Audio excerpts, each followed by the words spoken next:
أقم الصلاة لدلوك الشمس إلى غسق الليل وقرآن الفجر إن قرآن الفجر كان مشهودا. كم من المسلمين يصلون الفجر؟ هي صلاة الفجر تقيلة يا جماعة، يعني صعبة. يعني عايز أسأل سؤال، هي يعني ربنا كلفنا بحاجة فوق الطاقة؟ أقسم بربي الأمة الآن لو صلت الفجر في ليلة واحدة سننتصر صباحا. اللي بيترك صلاة الفجر مطلقا وبعدين واخرتها معاه هتفضل كده لحد امتى؟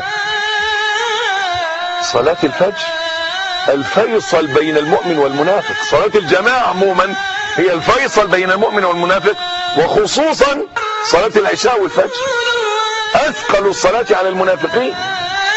الله جل وعلا ينادي عليك أين أنت؟ عايز تقدر تصلي صلاة الفجر يا جماعة، أول حاجة اعرف إن ده مش بقوتك ولا بإرادتك ولا بإمكانياتك، استعن بالله. التفكر فيما أعده الله عز وجل للمتهاونين في صلاة الفجر، البعد عن الذنوب والمعاصي، الصحبة الصالحة. اللي عايز يحج ومش قادر صلي الفجر واقعد لغاية الضحى، صلي ركعتين كتبت لك حجة وعمرة تامة تامة تامة. اللي مش هيصلي الفجر في جماعة هيعرض